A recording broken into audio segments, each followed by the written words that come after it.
예수님께서 시몬이라는 이름의 바리새인 집으로 식사를 초대를 받고 가셨지요. 예수님께서는 세리의 집에서 베푸시는 잔치집에도 함께 가셔서 기쁨을 나누셨습니다. 하지만 바리새인의 초대도 거절하지 않으셨다는 것을 우리는 볼 수가 있습니다. 예수님은 수천 명의 군중에게 말씀을 가르치는 것, 이것도 중요하게 여기셨지만 거라사 무덤 가운데서 스스로 자기를 죽이고 있는 그런 귀신 들린 인간도 귀중하게 여기시고 일부러 찾아가셨죠. 예수님 보실 때는요, 모두가 구원 얻어야 할 영혼이었습니다. 모두가 하나님의 사랑을 받아야 할 대상이었고요, 천하를 주고도 바꿀 수 없는 그런 고귀한 하나님의 형상으로 지음받은 존재들이었기 때문입니다.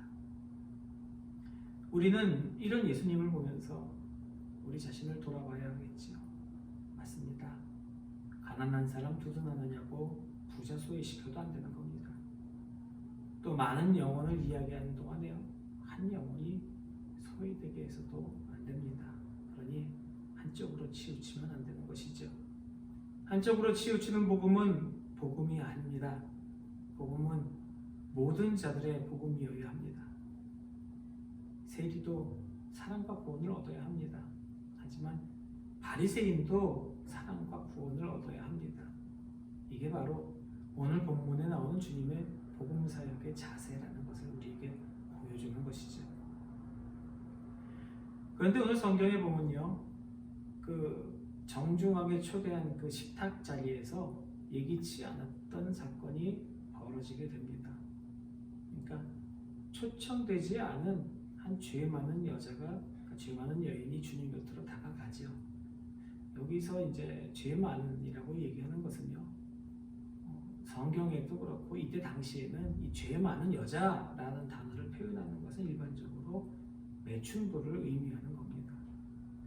흔히 알려지는 이제 고대 근동, 동방 지역의 풍습, 고대 근동의 풍습에는요, 초청된 손님이 식사를 하고 이야기를 하는 그 주변에는요, 누구나 와서 이야기를 들을 수 있었습니다. 또 그 손님에게 내가 알고 싶은 것들을 물어볼 수도 있었어요. 그런 문화였습니다. 그리고 그렇게 공개된 연회석 자리에서는 손님을 초대한 그 주인의 칭찬, 주인에 대한 영광, 하여간 그런 분위기의 그런 풍습이 있었습니다.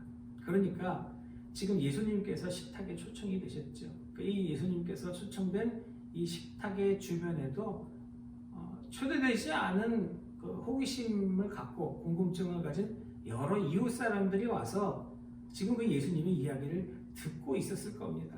그리고 그 중에 이 여자들도 있었다는 것이죠. 오늘 말씀의 이 여인은요, 동네에서 죄인이라고 잘 알려져 있던 여자였다고 이제 37절에 기록을 하고 있죠. 그런데 이 여인이 성경에 기록된 대로요, 향유를 담은 옥합을 가지고 와서 예수님 뒤에 서서 울면서 눈물로 예수님의 발을 적시고 또 자기 머리털로 그 발 씻고 그리고 그 발에 입 맞추고 향유를 부어드렸습니다. 일반적으로 우리들 문화와 유대인들의 문화는 다르고요, 그 식사에 대한 부분도 다릅니다. 유대인들이 음식 먹을 때 자세는요, 우리가 생각하고 있는 그런 자세가 아닙니다. 최후의 만찬을 이렇게 사진을 봐도 좀 그렇게 알 수 있겠지만 이 자세가요, 식탁 쪽으로 얼굴을 이렇게 향하게 하고요, 발을 뒤쪽으로 이렇게 내밉니다. 그리고 이게 비스듬하게 이렇게 옆으로 이렇게 기대어 눕는 거예요. 여기가 식탁이면은 이렇게 뒤로 발 빼고 이렇게 누워서 이러고 먹습니다. 이러고 식사를 하는 거예요. 우리나라 어르신들이 보면은 그렇게 밥 먹으면 소화 안 된다고 등짝 스매싱을 맞을 수도 있겠지만요, 그게 그 나라의 그 지역의 문화였습니다. 그러니까 식탁을 앞에 놓고 발은 뒤로 빼고 비스듬하게 누워 있으니까 이 여인이 예수님의 뒤쪽으로 와서 예수님의 발 가까이에 접근한다라는 그런 이야기가 우리가 이해하기는 어려워서 또 식탁 밑에 발을 어떻게 가? 하지만 이것을 우리가 알게 되면은 이 여인이 예수님 옆에 접근하는 것이 어려운 일이 아니었구나라는 것을 우리는 알 수 있지요. 뒤로만 가면 발이 있으니까요. 예, 아주 쉬운 일이었습니다. 자, 예수님을 청한 바리새인이요, 이 모습을 봤습니다. 이 여인이 예수님의 이 모습을 다 보고 나서 생각하기를 예수님이 별거 아닌 사람이구나, 예수님이 별 볼 일 없는 인물이구나, 그렇게 판단을 했다는 거죠. 그러니까 예수님의 그런 예언자적인 영적 자질 이런 것을 의심한 겁니다. 그 모습만 보고. 근데 예수님은 이미 바리새인 시몬의 생각까지도 알고 계셨고요. 이 비유를 통해서 시몬에게 시몬 자신이 깨달을 수 있도록 하셨다는 거죠. 오늘 주님께서 사용하신 이 비유의 표현이요, 이 비유는요, 사건 현장의 모습과 비유라는 것이 결합된 것입니다. 그러니까 이게 누가복음에만 기록되어 있는 이야기입니다. 자, 얘기를 하시죠. 예수님께서 빚진 자 두 사람이 있습니다. 빚진 자 두 사람이 있었어요. 한 사람은 50데나리온의 빚을 졌고 다른 한 사람은 500데나리온의 빚을 졌습니다. 그런데 동일하게 둘 다 갚을 능력이 없었다는 거죠. 당시 데나리온의 값어치는요, 한 데나리온이라고 하는 것은 노동자 한 사람이 하루 일할 때에 받는 품삯의 단위가 한 데나리온이었다 합니다. 그리고 빚이라는 것은요, 내가 누군가에게 빚을 지게 돼서 빚진 자가 빚을 갚지 못하는 상황이 되면요, 좋은 노릇을 해야 하는 것이 당시 이 지역의 문화였습니다. 그러니까 이런 상황이었는데 이 빚주인이 50데나리온, 500데나리온 빚진 사람들이 못 갚게 되니까 이 두 사람 모두를 불쌍하게 생각했다라는 거죠. 불쌍히 여겨서 빚을 다 탕감해 줬습니다. 빚을 다 까줬다는 이야기지요. 자, 그 이야기를 하시면서 주님께서 질문을 하십니다. 둘 중에 누가 빚주인을 더 사랑하겠느냐라고 물어보시는 거죠. 물론 바리새인 그 시몬의 대답은 분명하게 대답합니다. 아유, 많은 빚 탕감받은 사람이죠. 우리가 생각해도 그렇지 않습니까? 주님께서는 시몬의 대답에 그게 옳다, 그렇게 대답을 하십니다. 그리고 44절부터 47절 말씀이 계속해서 예수님께서 설명을 하시는 거예요. 이 여자를 보냐? 자, 봐. 내가 네 집 들어올 때 너는 내게 발 씻을 물도 주지 않았어. 근데 이 여자는 눈물로 내 발을 적시고 그리고 머리카락으로 닦았어. 넌 내게 입 맞추지도 않았는데 이 여자는 내가 들어올 때부터 내 발에 입 맞추기를 그치지 아니었다. 넌 내 머리에다가 감람유도 묻지 않았는데 이 여인은 향유를 내 발에 부었느니라. 그리고 말씀하시기를 이러므로 내가 내게 말하노니 그의 많은 죄가 사하여 줬도다. 이는 그의 사랑함이 많으니라. 사함을 받은 일이 적은 자는 적게 사랑한다 라고 말씀을 하신 게 바로 그 44절부터 47절까지의 말씀인 것이죠. 유대인들은요, 자기 집에 이렇게 손님을 청할 때 기본적으로 세 가지의 예절을 갖추게 되어 있습니다. 첫 번째는 손님이 오면은 기쁘게 달려나가서 환영하는 글씨로 뺨에 입을 맞춰야 합니다. 이게 우리가 생각하는 쪽소리 나게 이렇게 볼 쓰시고, 환영하는 글씨로 뺨에 입을 맞춰야 합니다. 그 다음에는요, 물을 떠다가 손님께서 발을 씻을 수 있도록 도와줘야 해요. 이 팔레스타인 지역은 우리가 알다시피 날씨가 덥고 굉장히 건조합니다. 그러니까 먼지가 무척 많기도 했어요. 그리고 이 당시 신고 다니는 신발이 우리가 말하는 그 샌들 그런 식의 신발이었기 때문에 발에 먼지고 뭐고 잔뜩, 그러니까 발을 씻도록 해주는 것이 기본적인 예절에 속하는 그러한 일이었다는 것이죠. 그리고 세 번째 마지막에 들어온 손님 머리에 향유를 한 방울 딱 떨어뜨려 주는 것이 손님에 대한 최대의 존경의 표시가 되는 것이었습니다. 근데 성경에서 시몬은 이 손님을 그렇게 대접하지 않았습니다. 너무 긴장해서 살짝 까먹어서 부주의해서 그랬던 건지 모르고, 아니면은 그렇게까지 해줄 의도적으로 그랬던 건지는 알 방법은 없습니다. 하지만 시몬은 그렇게 하지 않았어요. 반대로 이 죄 많은 여인은요, 옥합에 담긴 향유병을 가지고 왔습니다. 뭐 많은 성경학자들, 주경학자들이 이야기를 하기를요, 지금 이 여인이 아마도 이 일보다 앞서서 예수님께 죄 용서 받았다라는 것으로 생각을 하고 있습니다. 그래갖고 이 여인이 자기 용서하고 받아주시는 그 주님의 사랑이 너무 놀랍고 너무 감격스럽고 너무 은혜스러워서 자기 집에 자기가 갖고 있었던 중에서 가장 귀한 거 주님께 드리고 싶어서 찾아서 갖고 나온 게 이 향유병이었다라고 해석을 하고 있다는 것이죠. 어쩌면은 이 여인에게 이 갖고 온 향유라는 것은요, 이 여인의 죄된 생활의 최고의 즐거움을 위해서 아껴두었던 것인지 모르겠습니다. 어떤 내가 즐거움을 위해서 저축이나 모아서 그거 해야지 하고 모아뒀던 자기가 갖고 있던 최고의 것이라는 거죠. 근데요, 주님을 만났어요. 그리고 그 후로부터 죄된 생활을 용서받았어요. 새 사람이 되었다는 거죠. 새 사람이 되고 나니까 이 여인에게는 예수보다 더 귀한 것이 없었습니다. 뭐 꼭 물질로 따지는 게 아니라 내 가장 귀한 것의 개념이 바뀌어버렸다는 거죠. 그러니까 내가 갖고 있는 가장 귀한 어떤 것이라고 생각하는 그것을 주님께 드려도 주님께로부터 받은 그 용서, 주님께로부터 받은 그 사랑, 그것과는 비교가 되지 않았다는 겁니다. 그래서 그거를 챙겼을 거예요.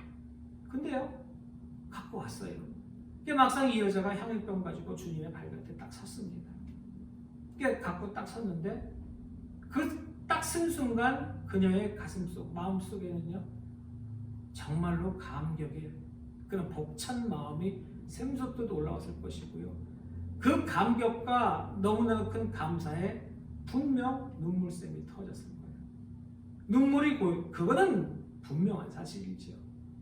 나와 같은 인생, 많은 사람들이 죄인이라고 손가락질하는 나의 삶, 나의 인생 같은 그 길에 찾아와 주셔서 나를 구원해 주신 그 주님의 사랑이 정말로 놀랍고요. 또 내가 내게 가장 귀하다고 생각했던 것을 아낌없이 주님께 드릴 수 있게 된 것이 너무나도 감격스러웠다는 것이 우리는 분명하게 알 수 있습니다. 그래서 그의 눈에서는 눈물이 터져 나오는 거죠. 그의 눈물이 쏟아진 겁니다. 마틴 루터는 지금 이 장면에서 이 여인이 흘린 눈물에 대하여서요, 마음에서 쏟아진 물이라고 그렇게 표현을 했어요. 그러니까 이 여인이 지금 흘리고 있는 눈물은 도저히 막을 수가 없는 것이죠. 이 여인 자체도 이 눈물을 참을 수가 없었던 겁니다.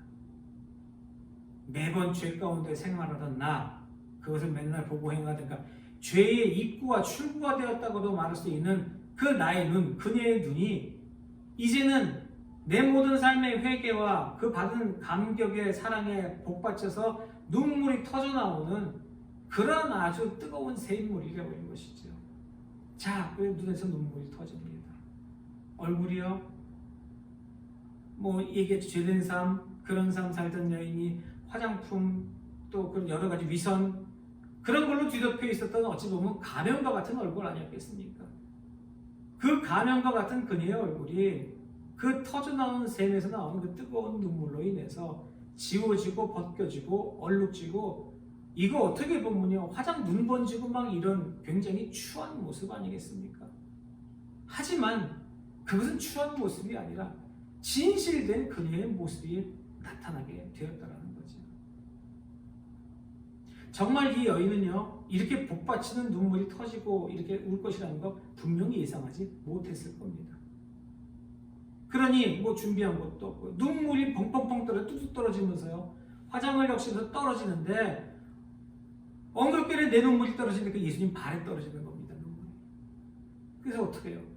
나름 정말로 막 머리 단장하고 머리 다듬고 곱게 정리했을 그녀의 머리카락밖에 눈물 닦는 수건이 될 것이 없었다는 거죠. 그러니 그 머리로 주님의 발에 묻은 눈물을 닦을 수밖에 없는 겁니다. 그리고 그녀는 주님께 대한 정말로 진실된 사랑의 표현으로 감히 주님의 발에 입을 맞추었습니다. 이 여인이 주님의 발 밑에서 정말 다시 한번 그 가슴 뜨거운 그 엄청난 사랑을 깨닫게 되었을 때요, 내가 지금 주님께 드리려고 가지고 온 이 향유, 이것마저도 도저히 주님의 이거 이제 머리에 부어야 되는, 도저히 주님의 머리에 부을 수가 없었다는 거죠. 주님께로 받은 사랑은 정말 크고 놀랍고 정말 은혜로, 이건 말로 감당할 수 없는 그런 바른 그 사랑이 있는데, 내가 주님께 드리려고 갖고 온 것은 비록 집안에서 내가 가장 중요하고 비싸게 가는, 근데 이거는요, 이 향유가 주님의 사랑과 비교해보니 너무나도 초라하고 보잘것 없어요. 그러니 차마 주님의 머리에 이 향유를 부을 수가 없었던 겁니다. 그래서 이 여인은 주님의 머리에 붓지 못하고 주님의 발에 쏟아부었습니다. 그리고 주님의 발에 쏟아붓게 된 것만으로도 너무나도 은혜롭고 황송, 너무나도 감격스럽다는 것이죠. 주님께서 말씀하십니다. 47절에 이는 그의 사랑함이 많음이라. 시험받는 일이 적은 자는 적게 사랑하느니라.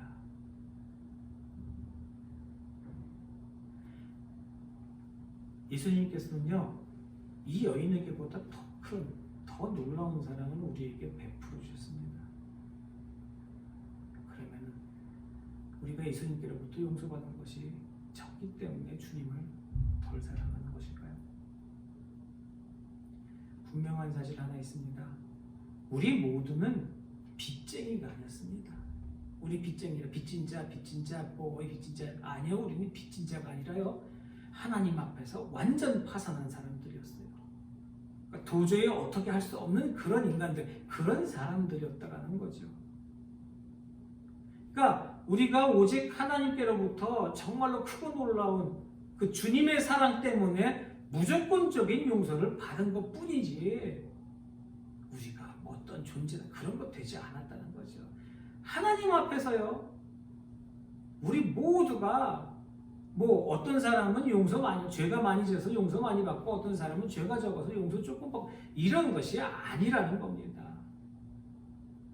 난 용서를 조금만 받았기 때문에 받은 만큼 주님을 조금밖에 사랑할 수 없다, 뭐 이렇게 말할 수 있는 사람은 아무도 없다라는 것이죠.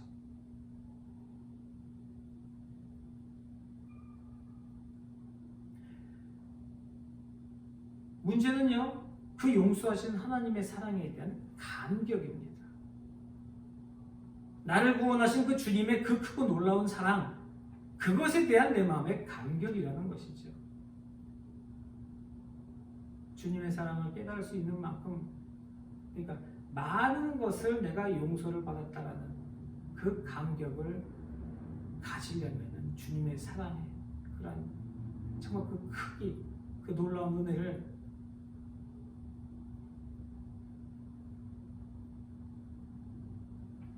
우리 마음속에 증거하고 증언할 수 있는 사람이 되어야 한다는 겁니다. 사도 바울은요, 그 주님의 사랑을 깨닫게 됐을 때 한 말이 우리들이 잘 아는 나는 죄인 중에 괴수다. 그냥 유명한 말이 아닙니다. 죄인으로라고 날 표현할 수가 없다. 그렇게 고백을 했습니다. 주의 사랑을 깨닫게 됐을 때 말입니다. 그리고 나서 사도 바울은 그 용서받은 사랑이 너무 크니까, 그 용서받은 사랑이 너무 감격스러워서 자신의 일생을 그리스도에게 성도일체 던져버릴 그런 인생이 된 것이죠. 재지 않았습니다. 계산하지 않았습니다. 거기서 계획하고 준비하고 그런 어떻게 자신의 인간적인 방법과 지식적인 루트를 가지고 나서 주의 일을 감당하고 내가 그 길을 가겠다는 것이 아니라 그냥 자신을 그리스도에게 던져버렸다는 것이죠. 우리에게도 주님의 사랑에 대한 이런 감격이 필요합니다. 파스칼이 이런 말을 했습니다. 사람들 가운데 자신을 의인시하는 죄인이 있고 자신을 죄인시하는 의인이 있다. 그러니까 자기를 의인시하는 죄인은 결코 주님을 향한 그런 사랑의 감격을 가질 수 없다라는 얘기죠.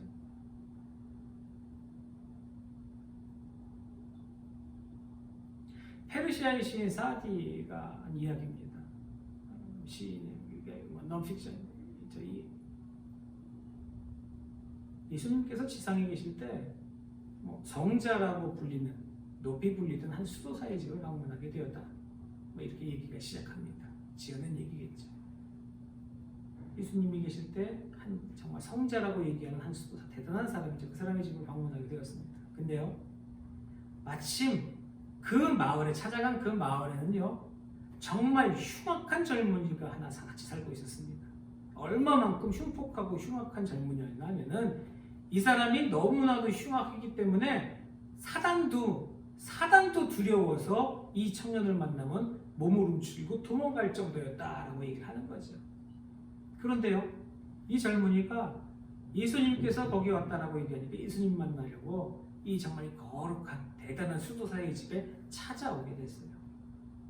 그리고 나서 예수님 앞에 엎드려서 정말 자기 자신의 과거의 삶에 대한 죄, 비행들 철저하게 통곡하고 회개하면서 용서를 구하고 은혜를 구했다는 거죠. 근데 그 젊은이가 집에 찾아서 그러고 있는 것을 본 수도사는 그 모습을 보고 분노했습니다. 아니, 이 사람이, 당신 같은 사람이 감히 여기가 어디라고 여기를 찾아왔어. 그러면서 그 젊은이가 계속 하고 있는 말을 중단을 시킵니다. 그리고 호통을 쳐요. 그리고 나서 아주 저주의 말을 퍼붓습니다. 이 젊은이, 자네 같은 사람이 용서를 비는 일은 쓸데없는 일이야. 네가 살아온 길을 봐. 네가 하고 있는 행동을 봐. 모든 것 집어치우고 너는 이미 결정된 게 지옥이니까 그 지옥의 운명으로 나 가. 그러고 영이 아주 만장났어요. 그러면서 예수님을 향해서 돌아섰고 얘기합니다. 예수님, 나 소원 하나 있습니다.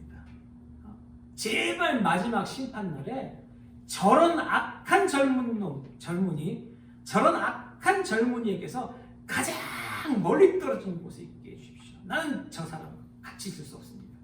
그렇게 요청을 한 거예요. 예수님께서 그 이야기를 듣고 이렇게 말씀하셨답니다.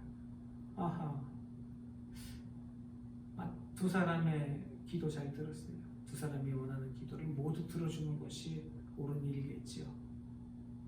자, 그래서 어떻게 됐나? 이 죄 많은 청년이요, 자비와 용서를 구하고 은혜를 구하고 그 간구하는 기도 응답했어요. 그래서 그 청년의 삶에 그의 죄 용서됐습니다. 마지막 날에 그 사람의 자리는 나본의 길이었다는 거죠. 물론 그 거룩한 성직자의 기도도 응답되었습니다. 그래서 이 용서받은 젊은이가 결코 그 성직자에게 가까이 갈 수 없는 곳, 지옥이 그의 자리가 될 수밖에 없었다. 이런 이야기가 있습니다. 누가 500데나리온을 용서받았고 누가 50데나리온을 용서받았는가는 것은 전적으로 중요한 게 아니죠. 내 자신이 어떤 인간이고 내 자신이 어떤 입장에서 얼마나 큰 은혜와 사랑을 받았는지를 깨달아야 한다는 겁니다. 아무리 많은 용서를 내가 받았다고 하더라도 그것에 대한 깨달음과 감격이 없으면 아무런 소용이 없습니다.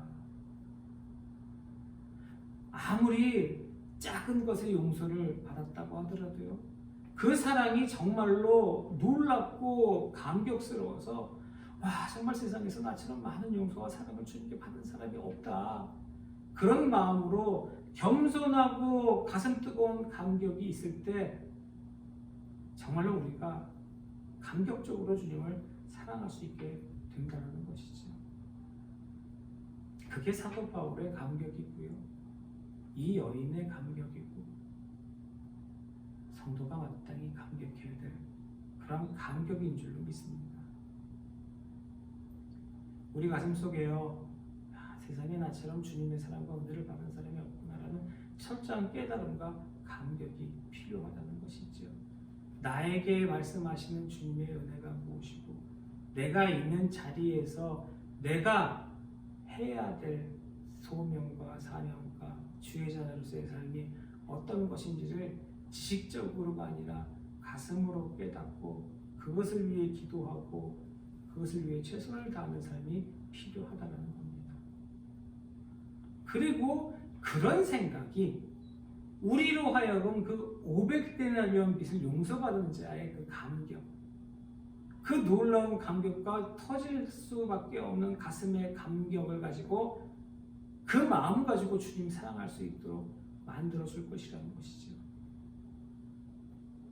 주님께로 받은 사랑이 감격스러워서 전도하지 않을 수가 없고, 그게 감격스러워서 헌신하지 않을 수 없고, 주님의 은혜가 너무나도 황공해서 어쩔 줄을 몰라서 정말로 흐르는 뜨거운 눈물로 먼지 모든 주님의 발을 씻기고, 말씀에 그 여자의 생명과 같은 그 아름다우게 준비한 그 머리칼로 그 발을 닦을 수밖에 없고요. 그 발에 입 맞추는 것, 그것만으로도 너무나도 놀랍고 감격스러워서 계속되는 눈물을 멈출 수가 없고, 결국엔 그 귀한 향유를 머리가 아닌 발에 부을 수 있는 것, 그리고 그것만으로도 너무 감격스러워서 나 같은 보잘것없는 인간 어떻게 주님의 발에 향유를 부어드릴 때 되었는가, 그런 감격으로 주님을 섬겼던 오늘 본문의 이 여인의 감격이에요.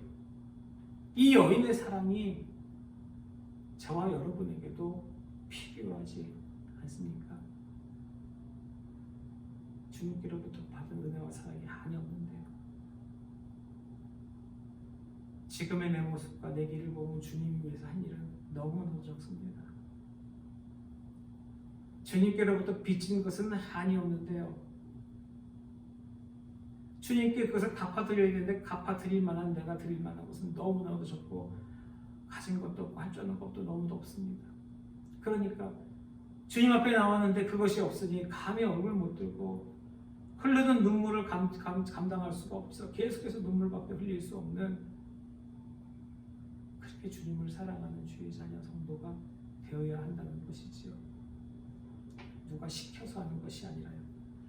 남의 눈치 때문이 아니라 주를 위해서, 그 가슴에 사랑이 넘쳐서 주의 일을 하지 않고는, 주의 복음을 전하지 않고는 견딜 수가 없어서, 또 주의 사랑 때문에 내가 섬기지 않고는 견딜 수가 없어서 이리 뛰고 저리 뛰고 기도하고 봉사하고 울면서 찬송하는 그런 그리스도인이 하나님은 필요하지 않으시겠습니까?